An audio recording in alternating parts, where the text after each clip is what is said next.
नमस्कार दोस्तों, आपका स्वागत है वर्ड स्टडी पीके में। आज मैं जीके के बहुत ही इम्पोर्टेंट प्रश्नों को लेकर आया हूं, जो बार बार परीक्षा में पूछे जाते हैं और पूछे जा रहे हैं। उन्हीं प्रश्नों को शामिल किया है जो परीक्षा में आए हुए हैं। सभी परीक्षा उपयोगी प्रश्नों को आपके सामने रखा है। ये एसएससी में पूछा गया प्रश्न है, 10+2 में 2010 का प्रश्न है। कब का है ये? एसएससी परीक्षा में पूछा गया 10+2 2010 की परीक्षा का प्रश्न है। ये आपको दिखा रहे हैं, ये है ऋग्वैदिक आर्य। जो ऋग्वैदिक आर्य पशुचारी लोग हैं, जो पशुचारी लोग थे, यह किस तत्व से पुष्ट होता है कि वह कौन थे? ऋग्वेद में गाय के अनेक संदर्भ में, ये पहला है। दूसरा दिया है अधिकांश युद्ध गाय के लिए लड़े गए थे। जो युद्ध थे अधिकांशतः वो किसके लिए लड़े गए थे? गायों के लिए। तीसरा इसमें ऑप्शन है पुरोहितों के दिए जाने वाला उपहार प्रायः गाय होती थी। क्या होती थी? गाय होती थी, ना कि जमीन। और चौथा ऑप्शन है उपर्युक्त सभी। इसका आंसर आप लोग सभी लोग दें जल्दी से। इसका आंसर है ऋग्वैदिक आर्य पशुचारी लोग थे। जो ऋग्वैदिक थे, जो आर्य थे, वो पशुचारी लोग थे। कौन थे? यह इस तथ्य का पुष्ट करता है। इसका ऑप्शन है उपर्युक्त सभी। चौथा ऑप्शन बिल्कुल सही उत्तर है, उपर्युक्त सभी वाला। राइट उत्तर है उपर्युक्त सभी, ये वाला उत्तर सही है।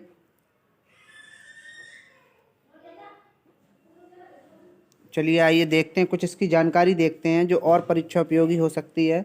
वो जानकारी देखते हैं ऋग्वैदिक कार्य आर्य पशुचारियों की।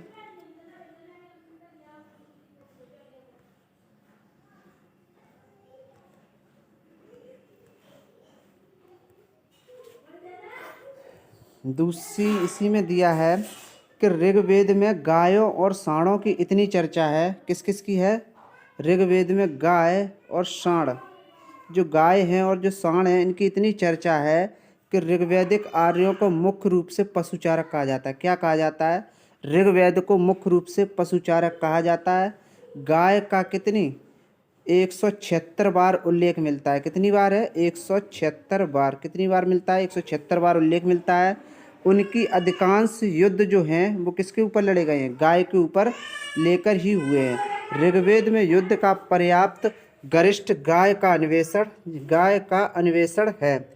गाय सबसे उत्तम धन मानी जाती है। क्या है? जो गाय है वो उत्तम धन मानी जाती है। जहाँ कहीं पुरोहित को दी जाने वाली दक्षिणा थी की बात आई, उसमें आमतौर पर गाय और दासियाँ होती थी। क्या क्या होती थी दक्षिणा में? गाय होती थी और दासियाँ होती थीं। और भूमि कभी नहीं होती थी। जो भूमि है वो कभी नहीं होती थी।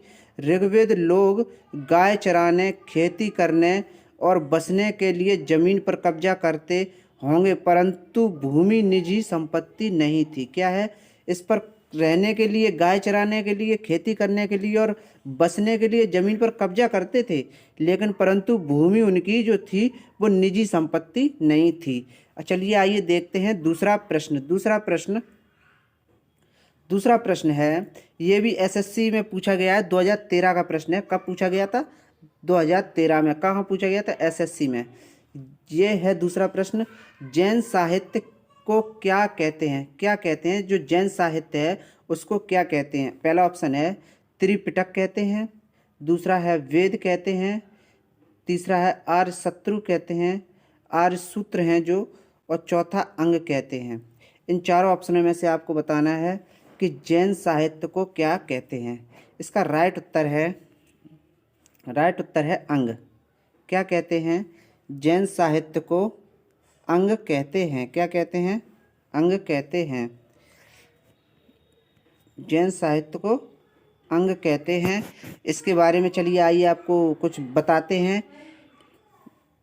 ये है जैन साहित्य जो है वो, जैन साहित्य जो है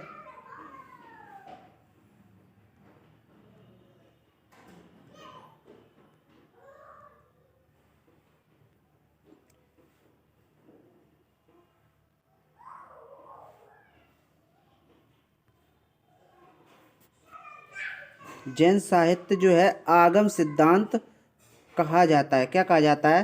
जो जैन साहित्य है उसको आगम सिद्धांत कहा जाता है। क्या कहा जाता है? आगम सिद्धांत।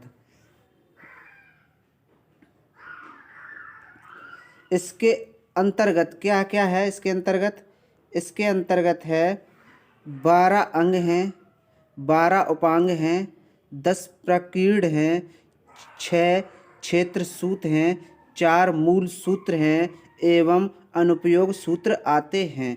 बौद्ध साहित्य को त्रिपिटक कहा जाता है। बौद्ध साहित्य को क्या कहा जाता है? बौद्ध साहित्य को त्रिपिटक कहा जाता है। चलिए आइए देखते हैं अगला प्रश्न। अगला प्रश्न आपके सामने ये है। प्रश्न है, ये भी एसएससी में पूछा गया है। कब का पूछा गया है? 2009 में। कहाँ पूछा गया है? ये एसएससी टैक्स असिस्टेंट्स में पूछा गया है। 2009 में परीक्षा में पूछा गया था। चलिए आइए देखते हैं प्रश्न को।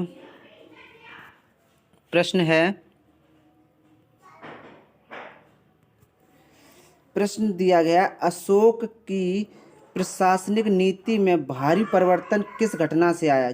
जो अशोक की प्रशासनिक नीति थी उसमें भारी परिवर्तन किस घटना से आया था? पहला है तीसरी बौद्ध परिषद से आया था, दूसरा है कलिंग युद्ध से आया था, तीसरा है बौद्ध धर्म को अपनाना था, चौथा है मिशनरी को सिलोन भेजना था। इसका राइट उत्तर क्या है? राइट उत्तर इसका है दूसरा, कलिंग युद्ध से आया था। दूसरा ऑप्शन बिल्कुल सही उत्तर है, कलिंग युद्ध से। अशोक की प्रशासनिक नीति में भारी परिवर्तन कलिंग युद्ध की घटना से आया था। चलिए आइए आपको दिखाते हैं कुछ और जानकारी इसके बारे में। ये है, अशोक की प्रशासनिक नीति में भारी परिवर्तन किस युद्ध से आया था? कलिंग के युद्ध से। कलिंग के युद्ध की घटना के बाद आया। कलिंग युद्ध के बाद ही अशोक द्वारा भेरी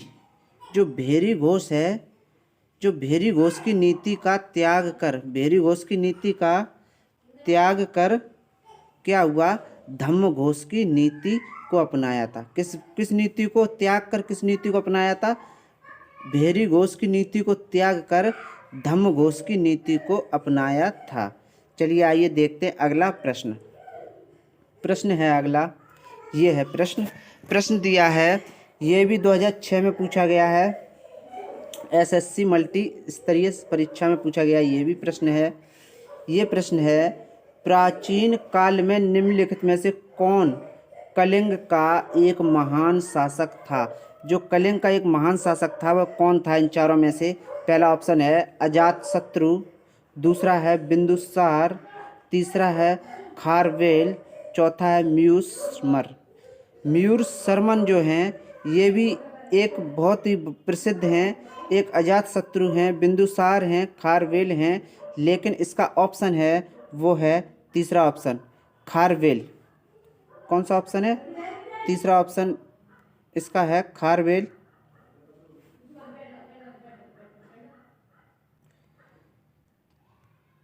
तीसरा ऑप्शन है खारवेल।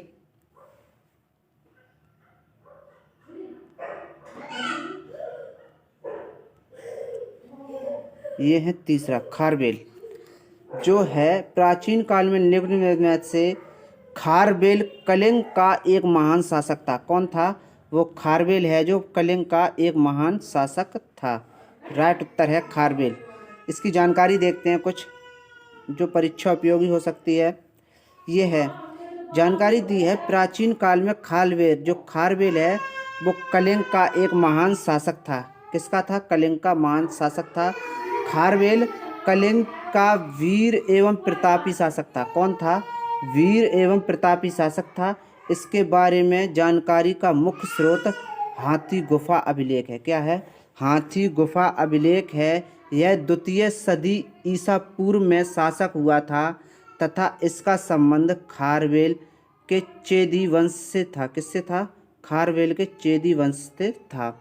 इसके अनेक विजय प्राप्त की जिसमें मगध के शासक बृहस्पति मित्र पर था दक्षिण के सातवाहक शासक कितने थे? 7 वाहक शासक पर विजय प्रमुख हैं। यह जैन तीर्थकर की मूर्ति के मदग कलिंग में ले जाने वाला सफल रहा। किसमें? कलिंग ले जाने वाला सफल रहा था। इसने कृषि हेतु नहरें निर्माण करवाया और प्राची, कौन सी नदी? प्राची नदी के दोनों तटों पर महाविजय प्रसाद नाम महल बनवाया था। क्या बनवाया था? महल बनवाया था। कौन सा था? महाविजय प्रसाद। जैन धर्म का अनुयायी था। इसने एरा महाराज, मेघवाहक, कलिंगाधिपति आदि उपाधियां भी धारण की थीं। किसने की थीं? वह था खारवेल, कलिंग का महान शासक था। कौन था? खारवेल। चलिए आइए देखते हैं अगला प्रश्न। अगला प्रश्न ये है आपके सामने। प्रश्न ये भी है 2005 में पूछा गया है, एसएससी में पूछा जाने वाला है, लोअर डिवीजन क्लर्क्स में। प्रश्न है एलोरा में गुफाएं जो स्लोथकीड मंदिर है, जो एलोरा में गुफाएं एवं स्लोथकीड मंदिर किसका प्रतिनिधित्व करते हैं? जो मंदिर है वो किसका प्रतिनिधित्व करते हैं? पहला ऑप्शन है केवल बौद्ध धर्म का, दूसरा है बौद्ध और जैनों का, तीसरा है हिंदू और जैनों का, चौथा है हिंदू, बौद्ध और जैनों का। आप जल्दी से बता सकते हैं कौन सा ऑप्शन इसका सही है? इसका राइट उत्तर है चौथा ऑप्शन, हिंदू, बौद्ध और जैन धर्मों का। कौन सा ऑप्शन? चौथा ऑप्शन बिल्कुल सही उत्तर है, हिंदू, बौद्ध और जैन धर्मों का। जो है एलोरा में गुफाएं एवं स्लोथकीड मंदिर है वो हिंदू, बौद्ध और जैन धर्मों का प्रतिनिधित्व करते हैं। किसका प्रतिनिधित्व करते हैं? हिंदू, बौद्ध और जैन धर्मों का प्रतिनिधित्व करते हैं। चलिए आइए देखते हैं अगला प्रश्न। अगला प्रश्न दिया है, अगला प्रश्न है, ये भी 2011 में पूछा गया था एसएससी में। ये संयुक्त स्नातक परीक्षा का है। प्रश्न है हेंगसांग किसके शासनकाल के दौरान भारत आया था? जो हेंगसांग है वो किसके शासनकाल के दौरान भारत आया था? पहला ऑप्शन है चंद्रगुप्त प्रथम, दूसरा है चंद्रगुप्त द्वितीय, तीसरा है हर्षवर्धन, चौथा है रुद्रदमन। जो हेंगसांग है वह हर्षवर्धन शासनकाल में दौरान भारत आया था। तीसरा ऑप्शन बिल्कुल सही उत्तर है, हेंगसांग हर्षवर्धन काल के दौरान भारत आया था। चलिए आइए देखते हैं कुछ इसकी इम्पोर्टेंट जानकारी जो परीक्षा उपयोगी हो सकती है। जानकारी है प्रसिद्ध चीनी यात्री, कौन था ये प्रसिद्ध चीनी यात्री? हेंगसांग। लगभग 630 से लेकर 643 ईस्वी के मध्य हर्षवर्धन के शासनकाल के दौरान भारत आया था। जो हेंगसांग की भारत यात्रा का वृत्तीय सीयू की नामक ग्रंथ, कौन सी है? वृत्तांत सीयू की नामक ग्रंथ तथा इसके मित्र हीली द्वारा रचित हेंगसांग की जीवनी से प्राप्त होता है। हेंगसांग का विवरण से तत्कालीन भारत में सामाजिक, राजनीतिक, आर्थिक, धार्मिक और प्रशासकीय पक्ष की जानकारी प्राप्त होती है। चलिए आइए देखते हैं अगला प्रश्न।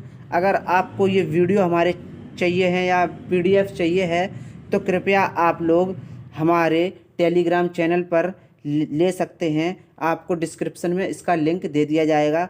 आप उस डिस्क्रिप्शन से जाकर टेलीग्राम पर आप हमारा पीडीएफ ग्रेड कर सकते हैं, पूरा पीडीएफ ले सकते हैं। चलिए आइए देखते हैं अगला प्रश्न। अगला प्रश्न है, प्रश्न ये भी 2005 में पूछा गया था, संयुक्त स्नातक परीक्षा एसएससी में है। इसका प्रश्न है नियमित मुद्रा जारी करने वाला और दिल्ली को अपने साम्राज्य और राजधानी घोषित करने वाला दिल्ली का प्रथम शासक सुल्तान कौन था? वह सुल्तान कौन था जिसने दिल्ली को अपने साम्राज्य की राजधानी घोषित करने वाला दिल्ली का प्रथम शासक कौन था? इसमें से बताइए आप। पहला है कुतुबुद्दीन ऐबक, दूसरा आलम शाह, तीसरा बलबन, चौथा इल्तुतमिश। इसका राइट उत्तर आप जल्दी से बताइए। इसका राइट उत्तर है इल्तुतमिश। जो इल्तुतमिश है वह क्या था? दिल्ली को अपने साम्राज्य की राजधानी घोषित करने वाला दिल्ली का प्रथम सुल्तान कौन था? इल्तुतमिश था। यही इसका राइट उत्तर है, इल्तुतमिश। चलिए आइए आपको दिखाते हैं इसकी कुछ जानकारी जो परीक्षा उपयोगी हो सकती है। ये है जानकारी। दिल्ली सल्तनत का उद्धारक कौन है? उद्धारक दिल्ली सल्तनत का वह है इल्तुतमिश को माना जाता है। इसकी सल्तनत का प्रथम शासक कुतुबुद्दीन ऐबक था। कौन था? इस प्रथम शासक कौन था? कुतुबुद्दीन ऐबक था, जो कब था? 1206 से 1210 ईस्वी तक था। किंतु दिल्ली सल्तनत का वास्तविक संस्थापक किसे माना जाता है? इल्तुतमिश को माना जाता है। यह कब है? 1211 से 1236 ईस्वी तक था। क्योंकि दिल्ली सल्तनत का शाही संरचना प्रमुख अंगों एकता प्रणाली, सेंच स्वास्थ्य एवं मुद्रा प्रणाली को सुव्यवस्थित करने का श्रेय इल्तुतमिश को दिया जाता है। किसको दिया जाता है? वह है इल्तुतमिश को दिया जाता है। इसके साथ ही इल्तुतमिश ने ही सर्वप्रथम लाहौर के साथ दिल्ली को अपनी राजधानी क्या बनाया था? दिल्ली को अपनी राजधानी बनाया। के ए निजामी के अनुसार, किसके अनुसार? के ए निजामी के अनुसार इल्तुतमिश ने दिल्ली सल्तनत को एक व्यक्ति, एक पद, एक प्रेरणा शक्ति, एक शिक्षा, एक शासन व्यवस्था और शासक वर्ग प्रदान किया था। ये किसने किया था? यह इल्तुतमिश ने दिल्ली में किया था। चलिए आइए देखते हैं अगला प्रश्न। अगले प्रश्न की ओर चलते हैं। अगला प्रश्न है, ये भी 2015 में पूछा गया था एसएससी से। ये प्रश्न है, गोवा के महत्वपूर्ण किले, कहाँ का? गोवा का महत्वपूर्ण किला जो बहमनियों, किसके? बहमनियों से छीनने वाला प्रथम विजयनगर शासक कौन था? ऐसा कौन सा शासक था जिसने गोवा के महत्वपूर्ण किले को बहमनियों से छीनने वाला प्रथम विजयनगर, जो विजयनगर शासक कौन था? इसका ऑप्शन है हरिहर द्वितीय, बुक्का प्रथम, हरिहर प्रथम, देवराय द्वितीय। इसका राइट उत्तर आप जल्दी से बताइए। इसका राइट उत्तर है हरिहर द्वितीय। कौन है? हरिहर द्वितीय। गोवा के महत्वपूर्ण किले को बहमनियों से छीनने वाला प्रथम विजयनगर शासक हरिहर द्वितीय था। कौन था? हरिहर द्वितीय था। चलिए आइए आपको दिखाते हैं कुछ इसकी जानकारी जो परीक्षा उपयोगी है। ये गोवा के बहमनियों से सर्वप्रथम छीनने वाला प्रथम विजयनगर शासक हरिहर द्वितीय था, जो कब? 1377 ईस्वी में उसने बहमनियों से सुल्तान मुजाहिद की, किसकी? सुल्तान मुजाहिद की मृत्यु के कारण हुई अव्यवस्था का लाभ उठाकर गोवा को जीत लिया था। किसकी? सुल्तान मुजाहिद की मृत्यु के कारण हुई अव्यवस्था के लाभ उठाकर उसने गोवा को जीत लिया था। चलिए आइए देखते हैं अगला प्रश्न। अगला प्रश्न आपको है ये भी 2009 का प्रश्न है एसएससी का। ये प्रश्न है, बाबर की मृत्यु कहाँ हुई थी? जो बाबर था उसकी मृत्यु कहाँ हुई थी? पहला है आगरा, दूसरा है काबुल, तीसरा है लाहौर, चौथा है दिल्ली। आप जल्दी से बताइए बाबर की मृत्यु कहाँ हुई थी? इसका राइट उत्तर है पहला, आगरा में हुई थी। बाबर की मृत्यु आगरा में हुई थी। चलिए आइए आपको दिखाते हैं इसके बारे में कुछ और जानकारी जो पूछी जाती है। बाबर की मृत्यु 26 दिसंबर 1530 ईस्वी को आगरा में हुई थी। कहाँ पर हुई थी? आगरा में हुई थी। प्रारंभ में उसे नूर अफगान क्या कहा जाता था? प्रारंभ में उसे नूर अफगान आधुनिक क्या कहा जाता? आधुनिक आराम बाग। क्या है? आधुनिक आराम बाग में दफनाया गया था। किसमें? आधुनिक आराम बाग में दफनाया गया था। परंतु बाद में उसे काबुल में उसी के द्वारा चुने गए स्थान पर दफनाया गया। बाद में क्या हुआ? उसी के द्वारा चुने गए स्थान पर दफनाया गया था। चलिए आइए देखते हैं अगला प्रश्न। प्रश्न है अगला, ये भी 2006 और 2000 में पूछा जाने वाला प्रश्न है एसएससी में। शिवाजी के राज्य की राजधानी कहाँ थी? जो शिवाजी थे उनके राज्य की राजधानी कहाँ थी? इसमें से बताइए आप। पहला ऑप्शन है पुणे, दूसरा करवार, तीसरा पुरंदर, चौथा रायगढ़। इसका राइट उत्तर है रायगढ़। चौथा ऑप्शन बिल्कुल सही उत्तर है। रायगढ़ में शिवाजी की राज्य की राजधानी थी। कहाँ थी वो? रायगढ़। शिवाजी की राज्य की राजधानी रायगढ़ थी। अगर आपको हमारा वीडियो अच्छा लगा हो तो कृपया करके लाइक कीजिए, कमेंट कीजिए और शेयर तो आप अवश्य कर दीजिए। Thank you. जय हिंद, वंदे मातरम। सभी लोग कृपया कर घर पर रहें।